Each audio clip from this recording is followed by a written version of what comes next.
Yes sir. ಈಗ ಇಷ್ಟೊಂದೆಲ್ಲ ಮಾತಾಡಿದ್ವಿ ನಿಮ್ಮ ಇಲಾಖೆ ಬಗ್ಗೆ. ತುಂಬ ಜನರಿಗೆ ಒಂದು ಲೆಕ್ಕದಲ್ಲಿ ಕ್ಲಾರಿಟಿ ಸಿಕ್ತು ಅಂತ ಅಂದ್ಕೋತೀನಿ.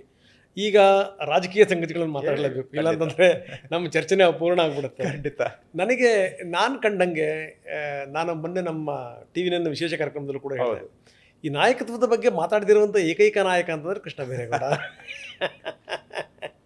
ಏನು ಕೇಳಿದ್ರು, ಅಯ್ಯೋ ಬೇಕಾದಷ್ಟು ಕೆಲಸಗಳಿದೆ ಅಪ್ಪ, ನನಗೆ ಸುಮ್ಮನೆ ಯಾಕೆ ಹೇಳಿದ್ದೀರಿ ಅಂತ ಹೇಳಿ ಅಂತ. ಆದರೆ ಇವತ್ತು ನೀವು ಹಂಗೆ ತಪ್ಪಿಸ್ಕೊಳ್ಳಂಗಿಲ್ಲ. ಏನು ಸರ್ ಇದು ನಾಯಕತ್ವದ ಬದಲಾವಣೆ? ಯಾಕಂದರೆ ಈ ಪ್ರಶ್ನೆ ಕೇಳೋಕ್ಕೆ ಒಂದು ಪ್ರಮುಖವಾದಂಥ ಕಾರಣ ಇದೆ. ನನಗೆ ಗೊತ್ತು, ಈ ಬೇರೆ ಎಲ್ಲರಿಗಿಂತ ನೀವು ರಾಹುಲ್ ಗಾಂಧಿ ಅವರಿಗೆ ಭಾಳ ಆತ್ಮೀಯರು, ಹತ್ತಿರದಲ್ಲಿದ್ದೀರಿ. ಕೆಲವೊಂದು ಹಲವಾರು ವಿಚಾರಗಳು ಚರ್ಚೆ ಆಗ್ತವೆ. ನೀವು ಹೆಂಗೆ ಅಂತಂದರೆ ನಿಮ್ಗೊಂದು ಕಲೆ ಸಿದ್ಧಿ ಆಗ್ಬಿಟ್ಟಿದೆ ಸರ್. ಎಲ್ಲಿ ಎಷ್ಟು ಮಾತಾಡಬೇಕು, ಎಲ್ಲಿ ಏನೂ ಮಾತಾಡಬಾರ್ದು, ಹಾಗಾಗಿ ಮೇಂಟೈನ್ ಮಾಡ್ತಾ ಇದ್ದೀರಿ. ಹೇಳಿ ಸರ್.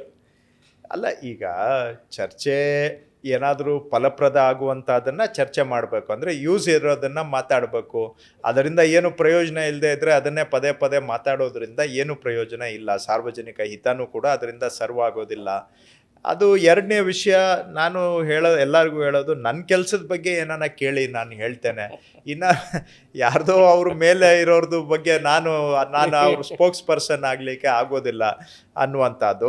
ಎನಿವೆ, ಅದೆಲ್ಲ ಒಂದು ಕಡೆ ಇದ್ದರೂ ಕೂಡ ನಾಯಕತ್ವದ ಬಗ್ಗೆ ಒಂದು ಸ್ಪಷ್ಟತೆ ಬರಬೇಕು. ಈಗ ಸ್ಪಷ್ಟತೆ, ಗೊಂದಲ ಮತ್ತು ಅದ್ರ ಬಗ್ಗೆ ಚರ್ಚೆಗಳು ನಡೀತಾ ಇರೋದು ಕೂಡ ವಾಸ್ತವ ಸಂಗತಿ. ಇದರಿಂದ ಏನಾಗುತ್ತೆ, ಯಾವುದ್ರ ಕಡೆಗೆ ನಮ್ಮದು ಗಮನ ಇರಬೇಕು ಅದ್ರ ಕಡೆ ಗಮನ ಕೊಡೋದು ಸ್ವಲ್ಪ ಕಡಿಮೆ ಆಗುತ್ತೆ.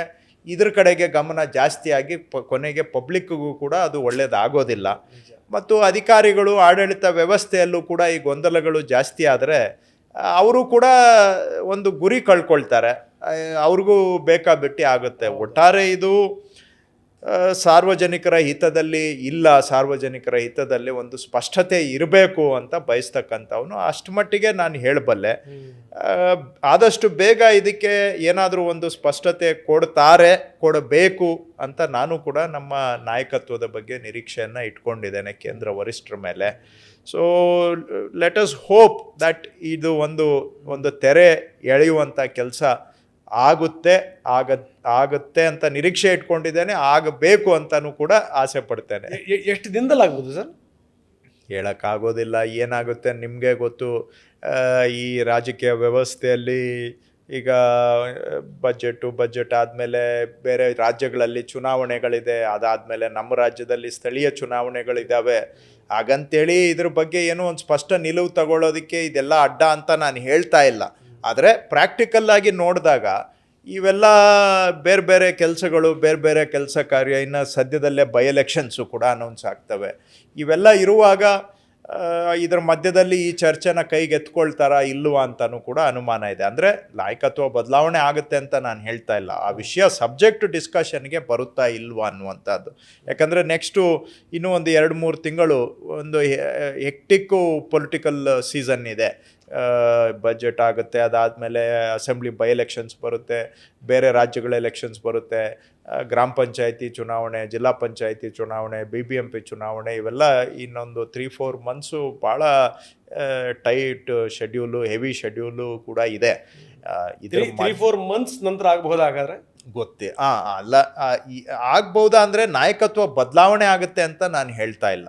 ಅದಲ್ಲ ನನ್ನ ಮಾತಿನ ಅರ್ಥ. ಕ್ಲಾರಿಟಿ ಸಿಗ್ಬೋದು, ಕ್ಲಾರಿಟಿ. ಬಟ್ ನಾವು ನಿರೀಕ್ಷೆ ಮಾಡೋದು ಅಲ್ಲಿವರೆಗೂ ಯಾಕೆ ಕಾಯಬೇಕು? ಒಂದು ಕ್ಲಾರಿಟಿಯನ್ನು ಕೊಡಲಿಲ್ಲ ಅಂತ ಹೇಳಿದ್ರೆ ಫೋಕಸ್ ಇರೋದಿಲ್ಲ ಕೆಲಸಕ್ಕೆ, ಇರಲ್ಲ. ನಾನು ಹೇಳ್ತೀನಿ ಕೃಷ್ಣ ಬೈರೇಗೌಡ್ರೆ, ತಮ್ಮ ಖಾತೆ ಇದಕ್ಕೆ ನಾನು ಇದನ್ನು ಸೇರಿಸಲ್ಲ. ತಮ್ಮ ಖಾತೆಯನ್ನು ಬೇರೆ ಕಡೆಗೆ ಸ್ಥಿತಿಗತಿಗಳು ಬಹಳ ಕೆಟ್ಟೋಗಿವೆ.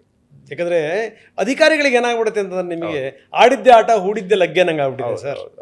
ಸೊ ಅಟ್ಲೀಸ್ಟ್ ಏನು ಅಂತಂದರೆ ಅದನ್ನು ನಿಮ್ಮ ನಾಯಕರು ನೋಡಬೇಕು. ಹೌದು. ಇಲ್ಲ, ನಮ್ಮ ಜವಾಬ್ದಾರಿ ಇದೆ. ಅದರಲ್ಲಿ ನಾನು ಜವಾಬ್ದಾರಿಯನ್ನು ಅಲ್ಲಗೆಳಿಲಿಕ್ಕೆ ಹೋಗೋದಿಲ್ಲ. ಈ ಅಸ್ಪಷ್ಟತೆಯನ್ನು ಮುಂದುವರಿಸೋದು ಸಾರ್ವಜನಿಕರಿಗೆ ಖಂಡಿತ ಒಳ್ಳೆಯದಲ್ಲ. ಯಾಕೆಂದರೆ ಏನೋ ಕಳ್ಳಂಗೊಂದು ಪಿಳ್ಳೆ ನೆವ ಅಂತ ಹೇಳ್ದಂಗೆ ಈ ಥರ ಗೊಂದಲ ಆದಾಗ ಯಾರ್ಯಾರಿಗೆ ಏನೇನೋ ಅವ್ರು ಇಷ್ಟ ಬಂದಂಗೆ ನಡ್ಕೊಳ್ಳೋಕ್ಕೆ ಒಂದು ಅವಕಾಶ ಆಗ್ಬಿಡುತ್ತೆ. ಇಂಟೆನ್ಷನ್ ನಮ್ದು ಇಲ್ಲದೆ ಇರ್ಬೋದು, ಆದರೆ ಪ್ರಾಕ್ಟಿಕಲಿ ಆ ಥರ ಆಗ್ಬಿಡುತ್ತೆ. ಆ ಥರ ಆಗಬಾರದು ಅನ್ನೋದು ನಾನು ಕೂಡ ಒಪ್ತೇನೆ. ಯಾಕಂದರೆ ಜನಗಳಿಗೆ ಕೇಳ್ತಾ ಇದ್ದಾರೆ, ಏನು ಕಡಿಮೆ ಆಗಿದೆ ರೀ ಕಾಂಗ್ರೆಸ್ ನಾಯಕರುಗಳಿಗೆ? ಯಾಕಂದರೆ ನೋಡಿ ಸರ್, ಈ ಹಿಂದೆಲ್ಲ ಸರ್ಕಾರ ರಚನೆಗೇ ಕಸರತ್ತು ಮಾಡುವಂಥ ಸ್ಥಿತಿ ಇತ್ತು.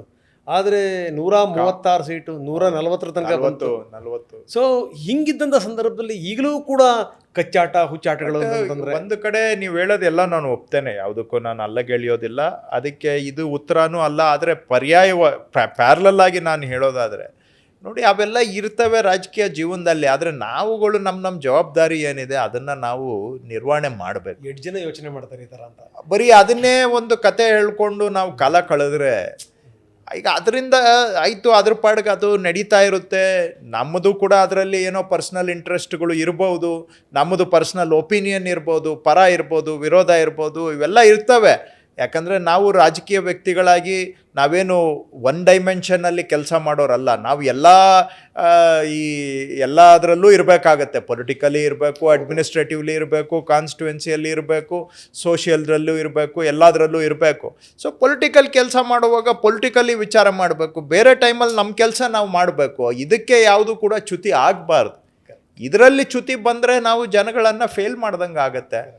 ನಾವೆಲ್ಲರೂ ನಮ್ದು ಏನು ಎಲ್ಲರೂ ಭಾಳ ಕೆಲಸ ಮಾಡ್ಬೋದು ಅಂತ ನಾನು ಹೇಳೋಕ್ಕೋಲ್ಲ. ನಮ್ಮ ಕೆಪಾಸಿಟಿಗೆ ತಕ್ಕಂಗೆ ನಾವು ಮಾಡ್ತಾ ಇರಬೇಕು ಸರ್, ಮಾಡ್ಬೋದು.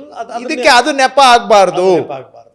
ಆ್ಯಕ್ಚುಲಿ ನಾನು ಹೇಳ್ತಾ ಇದ್ದೀನಿ, ಈ ತುಂಬ ಸಂದರ್ಭಗಳಲ್ಲಿ ನಾಯಕರುಗಳು ಏನು ಮಾಡ್ತಾ ಇದ್ದಾರೆ ಏನು ಅನ್ನುವಂಥ ವಿಚಾರಕ್ಕೆ ಬಂದಂಥ ಸಂದರ್ಭದಲ್ಲಿ ಇದರಲ್ಲೇ ಕಾಲಹರಣ ಆಗ್ತಾ ಇದೆ ಸರ್. ನಿಮಗೆ ಒಬ್ಬರಿಗೆ ಕ್ಲಾರಿಟಿ ಇರ್ಬೋದು, ಅಥವಾ ನಿಮ್ಮ ಥರ 1-2-3 ಜನ ಕ್ಲಾರಿಟಿ ಇರ್ಬೋದು. ಆದರೆ ನಾಯಕರುಗಳು ನಿರಂತರವಾಗಿ ಇದನ್ನೇ ಚರ್ಚೆ ಮಾಡ್ತಾರೆ. ಕಳಿಸಿದ ಜನ ಏನು ಯೋಚನೆ ಮಾಡ್ಬೋದು ಸರ್? ಖಂಡಿತ ಅವ್ರಿಗೆ ಇದರಿಂದ ಒಳ್ಳೆ ಭಾವನೆ ಅಂತೂ ಬರೋದಿಲ್ಲ. ಅವರ ನಿರೀಕ್ಷೆಗಳನ್ನು ಹುಸಿ ಮಾಡ್ದಂಗೆ ಆಗುತ್ತೆ ನಾವು. ಹೌದು ಅದಕ್ಕೆ ಈ ಮೊನ್ನೆ ಭಾಳ ತಮಾಷೆ ಆಗಿದೆ. ಈ ಮೊನ್ನೆ ಏನು ಅಂದರೆ ಈ ಫೋನ್ ಕದ್ದಾಲಿಕೆ ವಿಚಾರಕ್ಕೆ ಸಂಬಂಧಪಟ್ಟಂಗೆ ಕುಮಾರಸ್ವಾಮಿ ಅವರು ಆರೋಪ ಮಾಡಿದ್ರು, ಮುಖ್ಯಮಂತ್ರಿಗಳು ಕೂಡ ಅದಕ್ಕೆ ತಿರುಗೇಟ್ ಕೊಟ್ಟರು. ಅದೆಲ್ಲ ಆದಮೇಲೆ ರಾಮಲಿಂಗಾರೆಡ್ಡಿ ಅವ್ರ ಹತ್ರ ಮೈಕ್ ಹಿಡಿದ್ವಿ ನಾವು. ಏನಂತೀರಿ ಅಂತ ರಾಮಲಿಂಗಾರೆಡ್ಡಿ ಭಾಳ ಬ್ಯೂಟಿಫುಲ್ ಮಾತು ಹೇಳಿದ್ರು.